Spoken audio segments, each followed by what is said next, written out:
Welcome back to the Enneagram Panels podcast. I am Jim Zartman, and I am here with Enneagram coach Joel Hubbard, and we are about to round the corner from the body triad with the 8, 9, and 1 to the heart triad with the 2, 3, and 4, starting today with the 2. Yeah, so we are, as you just said, Jim, we're entering into the heart triad, and there's a distinct difference when you go from body types to heart types. And you heard it in the first series of panels that we did, and you're going to hear it again. These are some really warm types. They're beautiful people. We had some who'd been doing work on themselves as their type for many years, and that's really remarkable to watch people who have been doing it for a while and all the things that they've learned about themselves. And then we also had somebody who's fairly new to discovering that they're a type 2 and what does that mean, and then how do you grow? So type 2s, their attention goes out to the world around them, and they scan and read the emotions of the world and then respond accordingly. And so for 2s, they tend to forget their own needs and pay attention to the needs of the world around them. And as they do that, they also have this sort of resistance to their own needs. I mean, they really get like, this is, I don't have any needs. I can't have any needs. And so sometimes it comes across as pride, which is why it's called the vice of the 2, is that I'm okay. I'm not the one in need of anything. The world around me is in need of help. And this belief that my needs will be met as I meet the needs of others. Yeah. Until that doesn't work. And when that doesn't work, then the 2 begins to shut down from being this person that tends to give and give and give and give. And so the work of the 2 really goes towards what are my needs and then expressing them. And it takes so much humility and vulnerability, and it's a really difficult process for them. Again, for a lot of other types, it seems strange that you wouldn't know what your needs are, or you couldn't express them, but for the 2s, this is the real struggle. And so we are patient with the type 2s. We're patient with all types to understand if they're having a hard time discerning what's going on internally. That's what we want to give to them. But that's their work, and it is a big challenge for them to get to the place where they can know what their own needs are and then articulate them and actually receive help and service from other people around them.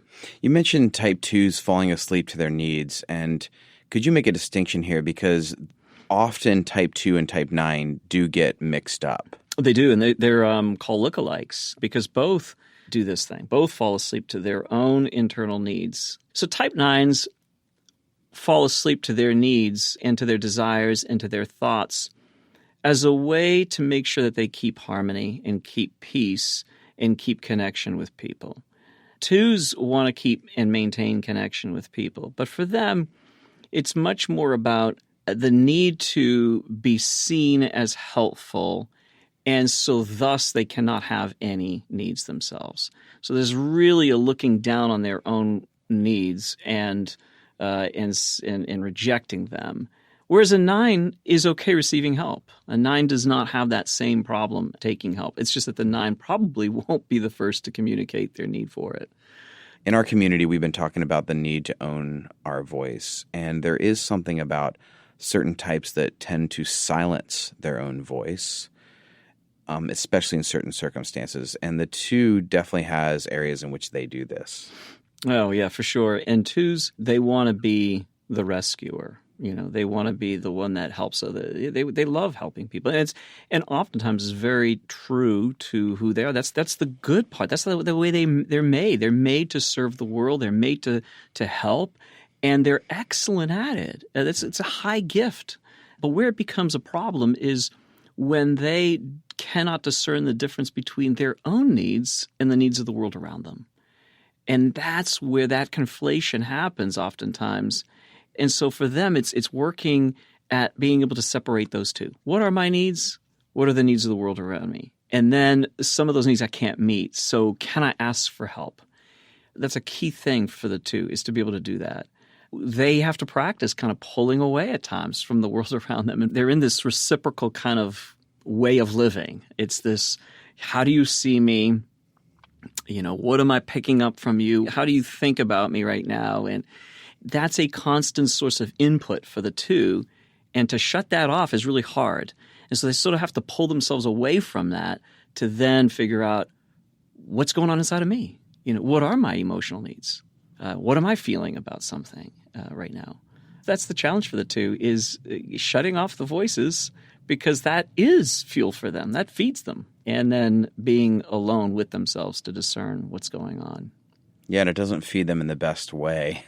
We talk about how each of the types or the triads have a different path to health, and how for the heart triad, and this is very true for the two, solitude. Yeah, and I've asked 2s, 3s, and 4s about solitude, and the response I get is almost an immediate, oh my goodness, I don't think I can do that. And some of them who've said, oh no, I'm fine with solitude, I will distinguish the difference between introversion and its need to be alone to recharge its batteries versus shutting off that input, that constant input from the world around them. And that's when the lights go on for them. And they oftentimes realize, oh, right, I do get overwhelmed, and sometimes I pull away because I'm overwhelmed, I'm exhausted. Right, but can you pull away in the moment where you're getting all this good juice from the world around you? Can you pull away then? And the answer at that point is no way. No way. Because that's life, right? So for 2s, it's extraordinarily difficult to deliberately move away unless, again, they're so burnt out, so exhausted, so hurt that they pull away out of anger or just out of sadness. And that's a difference. So yeah, solitude, voluntarily pulling away for the purpose of self-development is really, that's the hard work. So you're going to hear some good ways forward for the 2s on this panel. So if you are a 2, bless you, and I hope you learn from this. But also, if you have a 2 in your life and you recognize them through listening to this panel, maybe just send them a thank you card. They will very much appreciate it, and it will be life to them because it meets them where they are. But it'll be great. So, all right, here we go. We're going to listen to the 2 panel.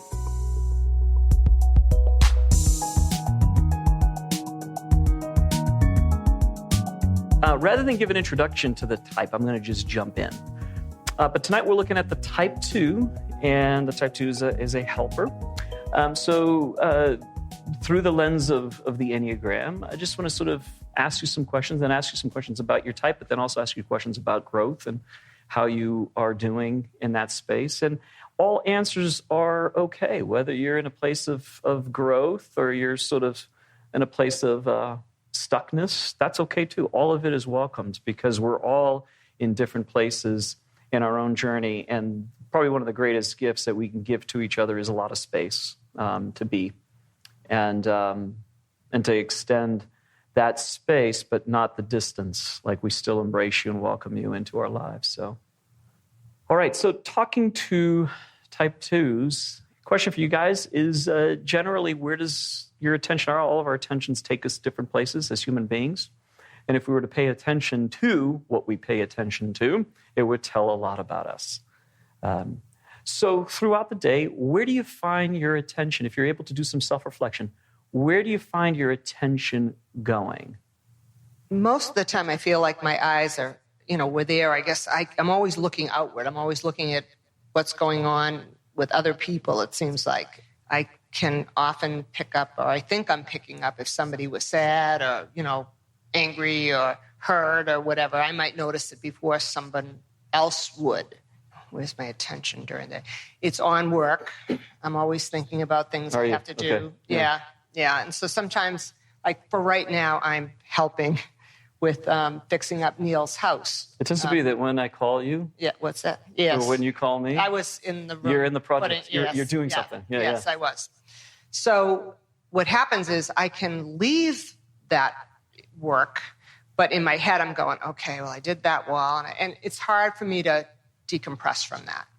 I thought it was interesting when you said, I just try to make sure that I get as much of the stuff done so he can do what he needs to do. I think that can be where we can be kind of a lint brush to particular others, not necessarily all others, but when there is a sensing, it's a pull.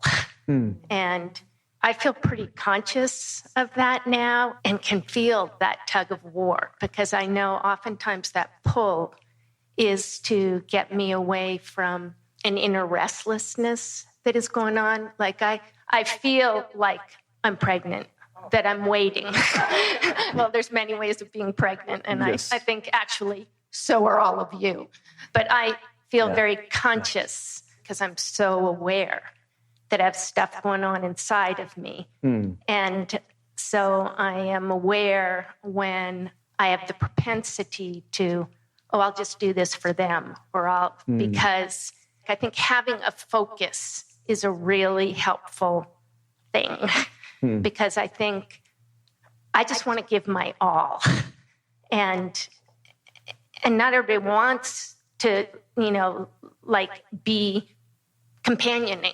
And when I say I want to give my all, it's not like I want to be showering you all with things, but it's more of, I want to know you're with me. I want to know that you're seeing what I see. Did you see that? I want to share. I want to be stimulated. I want to be engaged, because then I just feel very alive. Wow. So this is why I have notes, because immediately I was like, as a person who's not a 2, I'm not pulled the same way you're pulled. I like that term. It's very helpful to me to understand what's going on internally, that you're feeling pulled, and that you want to be with people, so that when you share, it's helpful to have some reciprocity, some kind of feedback from people. It's an instinctual thing. Like you see somebody drop something, well, wouldn't you pick it up? I mean, so that didn't seem like that was intrusive. That just seemed like they dropped it. Here, I'm right here. Some of the next questions will lead more into that, a little bit more deeply into that. So it's really good stuff. Can I just add? Yeah, please, absolutely. When you mentioned about wanting to share, I find the same. For me, I love the fact, if we're going out for dinner, I love the fact if I can share like a piece of the chicken or whatever and say, what did you think of this chicken Marseille? And he's like, oh, I already ate mine, I'm all set. And I just want to share the experience. There's something about that connection you make when you do that. So I like that. It's our immediacy that is so, I'll just speak from my poor husband. Like I will say, so what did you think? And then he feels like I'm saying, oh, you want to hear something. But I really mean my question. What did you think? I'm not looking for a certain answer, but I think it's so immediate sometimes, the response, that can be overwhelming to another. Yeah. This is where it gets great for talking about Enneagram as it relates to other personalities. And that's what I really would love to get into on a weekend type of workshop. Because as I'm listening to this, I'm saying, no wonder I have missed so many opportunities with 2s, because I am so far from the 2 in terms of the way I think. Because that's insightful to me. And you and I had a great conversation today that was really helpful to me to understand what's going on in the mind of the 2, and I'm interpreting it completely different than the way you're communicating it. So it's really incredibly helpful for us to hear what's happening behind the scenes and not misinterpret it and assume like you're trying to get inside here and I don't want you in here right now. Or I'm actually not interested in having that conversation about food. I couldn't care less about food. Why are we even talking about food? That may sound to somebody else like you're dismissing me, but actually it's no. I want to have a conversation with you, just not about food. But I don't communicate that. I may come off as annoyed or frustrated because I'm in the thinking triad. And so it's a different approach. If you didn't hear what Louise said, she said, we skip thinking. Yeah. Like, that's where my thought comes from. Like, again, I work with my husband. We listen to people's stories all day. So I'm extremely porous. Like, they'll say something and I'm feeling it in my insides. And I'm listening to them, but there's so many things that are going on. And so in the aftermath, again, I can say, what do you think? Because there's so much that is just welling up inside of me, and that makes us very immediate. Or again, like we can be received as being forceful or whatever, but it's kind of like, heck, guys, if you shake up a soda, it explodes. And so, you take in stuff. And so Well, you see things that a lot of other people don't. You see something significant that's needing attention. Perhaps where people don't, like a 2 might come to a 7 and pick up on, there is something really off with you emotionally. You must be hurting. And I've had 2s come to me and say that. And honestly, I have zero access to that in the moment. I don't know that. But if they are patient with me and I'm patient with them, I start to tune into, oh, right, yes, I am feeling, I start off with, I'm stressed. And then it starts to move towards, oh, yeah, I had this thing happen earlier today that really hurts, and I'm carrying that still. The challenge that 2s sometimes have with identity, with who are you outside of the world's affirmation of you, and the world's thoughts of you. So maybe talk about where are you at in that space, and how have you grown in developing the self apart from, helping people, being connected to other people, sort of the world around you. I'd like to hear about that. I've got some growing to do, but I definitely have seen growth over the years. I think between things that happened in my childhood, feeling a certain measure of rejection, and not meant to be rejection as from my dad, and then not being able to you did, what we asked you to do. If you wanted something, you might be selfish. There were certain things that were communicated.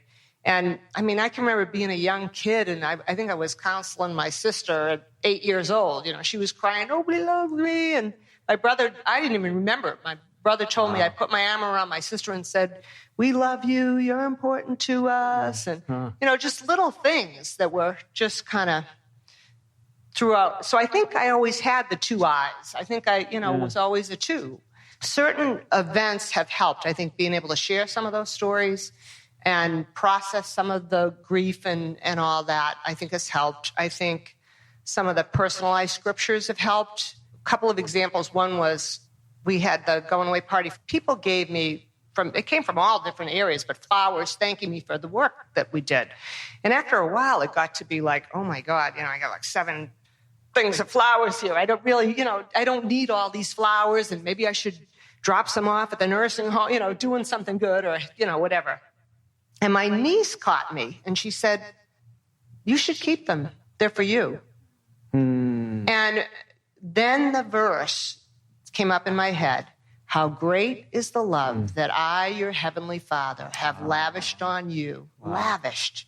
Well, this was a perfect example of his lavishing love, that you should be called my child, the child of God, and that is what you are. So there was a visual for me. So certain things, that, and then recently I met a friend down south who's probably a little more legalistic, and I contacted her. But once I contacted her, I felt like I was getting sucked down some kind of a hole. Like, all right, now we can get together every day, we can pray, and then you can come to church, and we'll go to the Bible study, and we're going to do this, and I walk every day. And I'm like, oh my God, this is, and everything in me wanted to avoid her, or, not take the calls. I didn't want to hurt her, because I really do like her. I mean, she's a great girl. But I thought, I prayed all weekend. I thought, I've got to just be honest. And I did. I pushed myself to be honest. And I said, if you want to walk on Monday, I'll meet you. We walked, we talked. I said, you want to pray together? Yep, we prayed together. And as we were walking back to the car, I said, I think the best fit for us is if we do something like this occasionally. I said, I don't sense my husband, I don't sense a couple thing for us. And I said, I love my church up north. I haven't found one that I really connect with. And she goes, I agree. And I'm like, woo. And I sweated it all weekend, because the last thing I wanted to do was hurt this girl. Yeah. But I took the chance, and, I was honest, and it paid off. Nice. So now we have a clean understanding. We care for one another, and there's boundaries, there's limits. I was just going to use that word, like it's you set some boundaries, which is like growth for the two to do that. Yeah, wonderful. Yeah. So again, the question is, how do you define or how do you develop and how have you developed an identity apart from the feedback of the world around you? I don't think it was so much the feedback. Like I've said before, I knew I wasn't alive when I am kind of partnered with someone. I think that for a long time, I carried people's story. And that was well trained in me. I grew up in an alcoholic household. Not that there is good alcoholism, but it's what I had, okay? So you want to keep it good, And so you become very aware of who the people are that are around you. And so I carried their story. So you might give me a choice, but then my first instinct is going to think, okay, that could affect this person this way, this person this way, this. And so I would say, in my younger years, I lived a lot like that. Mm-hmm. It's great, again, when you are able to share something together. Like, I'm a learner. I really like learning. I think when I became a Christian, that definitely was a huge change for me because it really awakened me to learning. Mm-hmm. So I had something that I was going towards, and it had nothing to do whether I was good in it or whatever. And so I think as I came to realize that I wasn't just put here to be useful in other people's lives, I remember when I first kind of became aware of being told that I was two, and I didn't quite relate to a lot of the description of it. All I knew was that I was a companion person. But then Scott and I went out for a wedding, and Scott was actually the one officiating the wedding. And normally, a lot of times, Scott and I do things together. And I remember sitting there thinking, like, I kind of felt naked. Like, I'm not doing anything, so do I even exist? Wow. And God was so kind to me. It was like, no, you're just on withdrawal. You're fine. You're welcome here. And so I think it is just really being able to know that I am. And so that's been very important to me for the past 20 years or something of, I think the greatest gift we can give to God is to say, yes, I am. And I have to catch myself when I am, like I said, carrying other people's lives in my head of, to do this would mean this for them, or they must feel like this, like you did a great job with that woman. All of a sudden, it was like, yep, she might think those, but this is what I want. And that was great. Yeah. Very interesting. I hope you're picking up on some of the two kind of vibe, energy, experience, attention, where the attention of the mind goes, where the attention of the heart goes, and also where the attention of the body goes. The mind tends to go out, looking out at who we can help. The heart goes towards connection with people, and the body goes right into action. What do I do to serve other people? But I find it interesting how the narratives, people's stories, people's lives can take so much space in the head of a two that there's very little room for the two. In reality, there's a part, I think, that we are very afraid of ourselves. And so even when I'm trying to stay with myself, I can weave a story that turns me into a bad guy so that I have to go out and do something. Okay. And you see, I have just been manipulated by my own thoughts of that I'm so bad because I actually don't want to do whatever the thing is. But I'm so afraid if I'm not doing that, I'm going to have that antsy feeling inside of, what do you want, Louise? Or would you like to really experience that? And of how, for me, it comes back to self-care at times, or ways of being able to, succeed at something. Because again, you can think that twos want lots of attention. I don't think that's true. I think they want to be seen. I think for many of us, like, you're going to send away the flowers. Like, it's like, all right, it's very hard to take in anything. Let's just kind of, like, again, let's just be together, and you tell me what you know, and I'll tell you what I know. And, like, that would be so great. I don't understand why we get interrupted. So last question I have for you guys is, it's particularly challenging for twos to be cared for, to be on the receiving end of someone else's serving your needs. Not that you don't want help, or that you, as you said, you want to be seen, but there's a part of the vulnerability or the feeling like you're the one who is needy that oftentimes twos describe as very, something they push down and push away real quick and immediately go to who needs what. I prefer that, and that's much easier for me to work with that. So how have you done with this space of being cared for by people that love you, that are already in relationship with you, being vulnerable, being open, being able to know what it is that you're feeling and you're needing at a deeper level?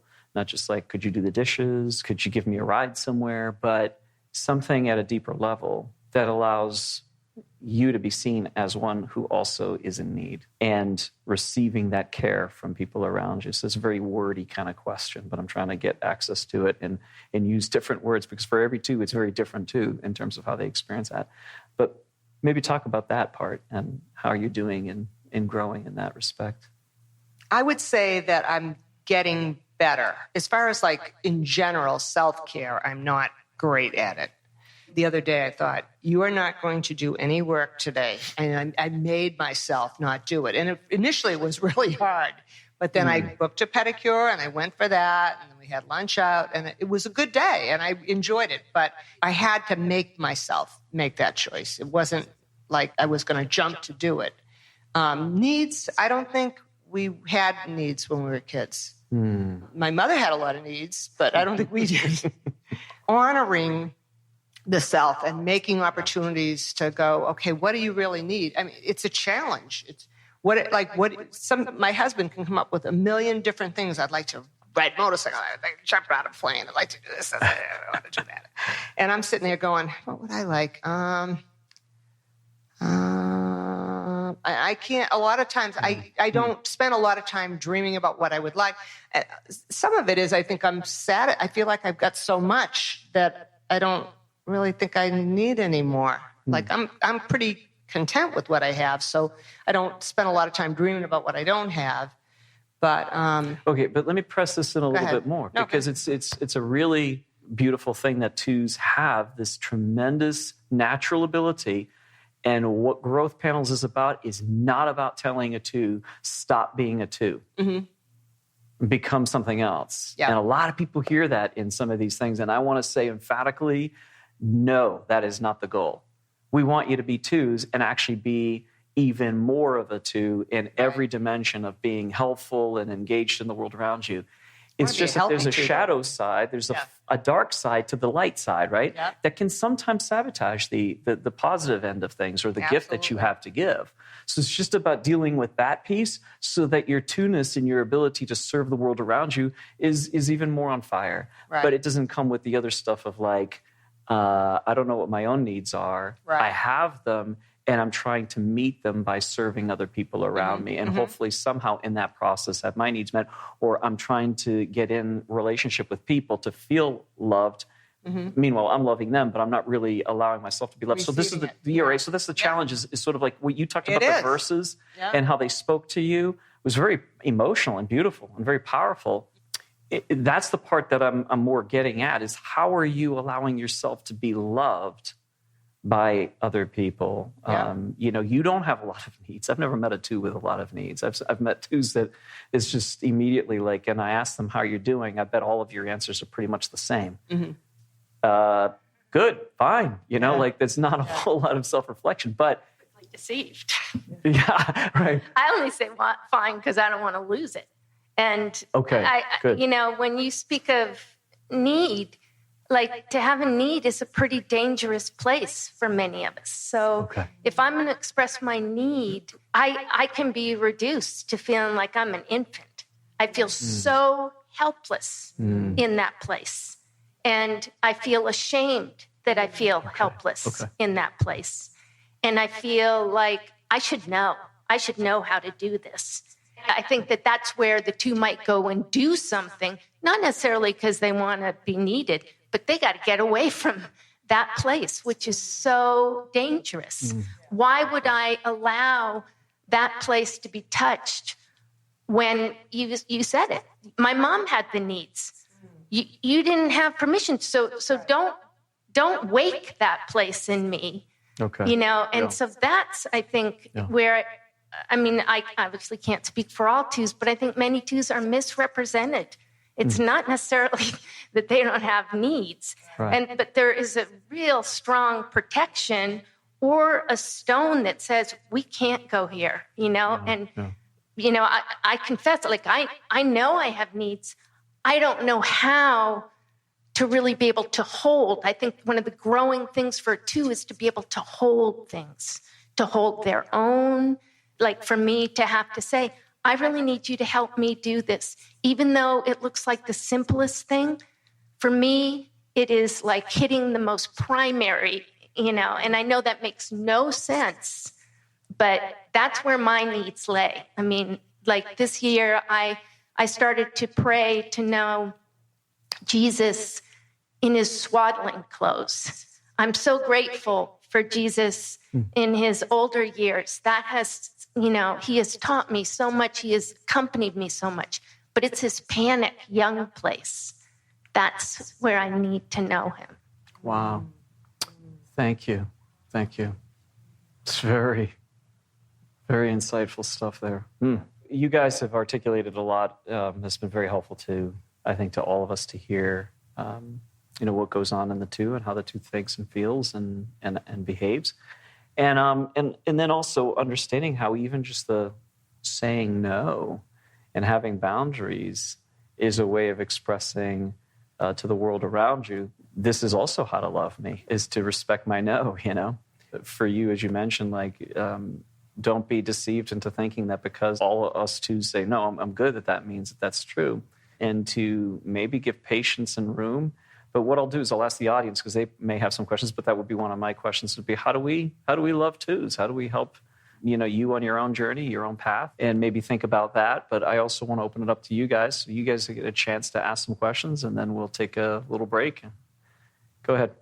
You guys talked about instinct, about naturally jumping in and helping. And that's kind of been my role since God knows when. So how do you know the difference between the impulsivity and it being a natural instinct and that it's okay to be the helper? I think it's awareness. Like initially when you hear that, it feels so critical. Like, again, because it seemed like such an obvious thing to do. And you really meant it. Like, it wasn't like, because I think that's a bad rap to get, that supposedly, what do you want to get out of this? That's like kind of a drag. Okay, so then you're stuck with this part of you that has this leaping heart.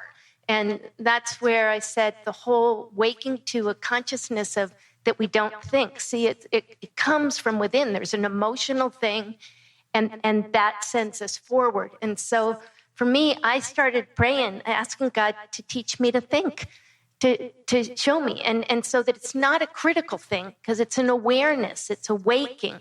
I was doing water aerobics, and it was like getting towards winter, and I had run down there, but Scott came to pick me up, and he had a letter he wanted mailed.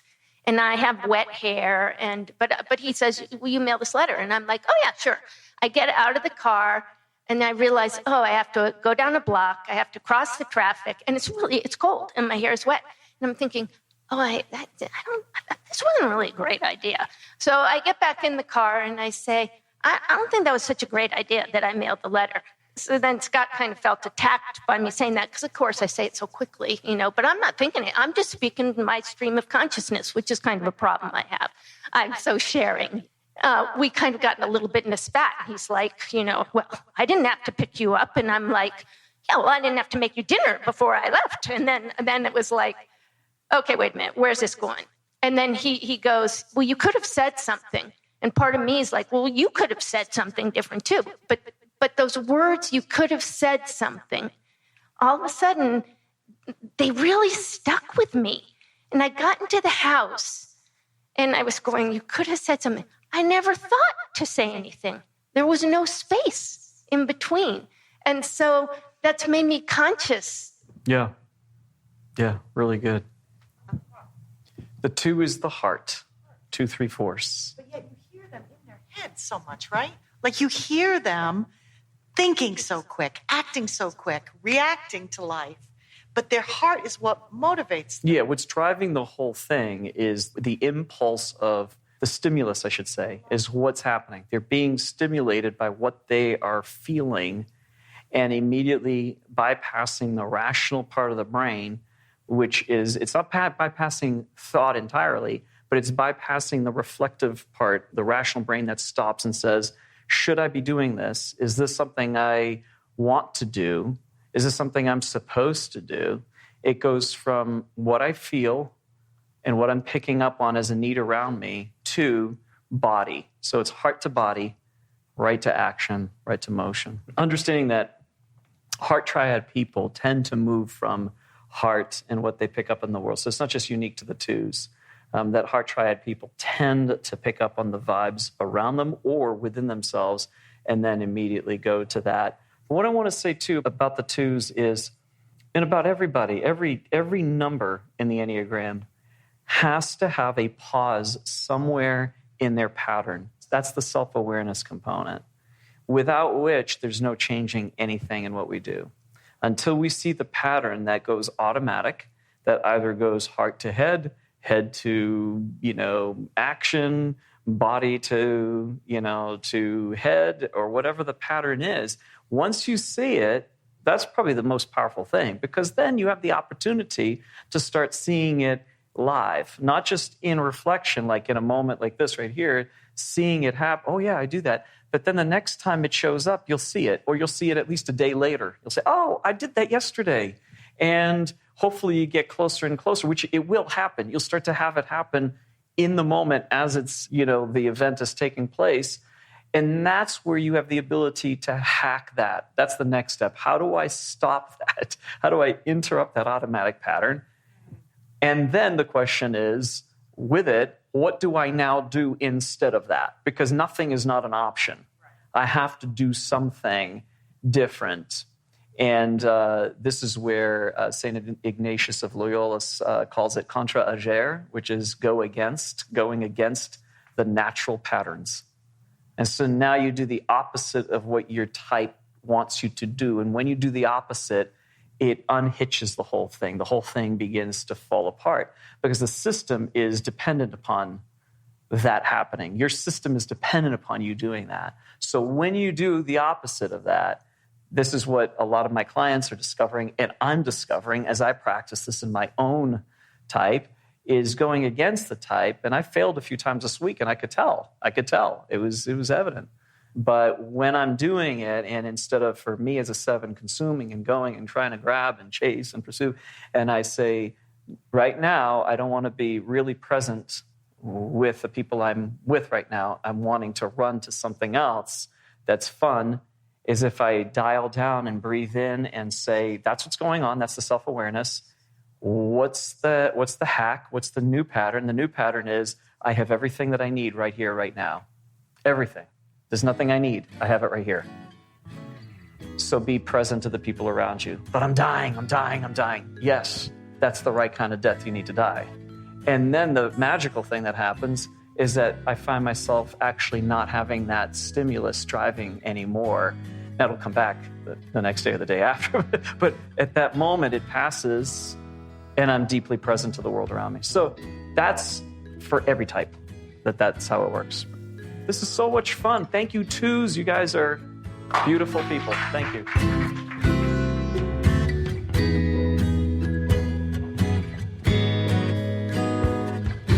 Thanks again for joining us. Hopefully you feel a little bit normal as we see how each of us think and how each of us grow, and we are all so different. If you want to join the band of misfits here over on Facebook, You can find us at the Enneagram Panels podcast Facebook page. If you're interested in coaching, life coaching, especially using the Enneagram, you can contact Joel through his website, which is www.joelhubbard.com. And there's a link in the show notes. Thanks to this podcast and a few other things, he is pretty full, but I think there are a couple spots that he has opened. It's an honor for me to host this podcast and also produce it. So all music and production is by Jim Zartman at Talkie Records Studios. You can contact me through www.jimzartman.com. And my wife, Abby, and I was on the 8 panel. She was on the 9 panel. And we are also going to be starting some couples coaching. So couples coaching couples using specifically the Enneagram, as well as the other tools as we try to design relationships of compassion and curiosity. This podcast is made possible by Vine 39 Church and Talkie Records. If you can leave us a review on iTunes, it helps people find the show, and we really appreciate everyone who's done that. So thank you so much, and until next time, keep growing.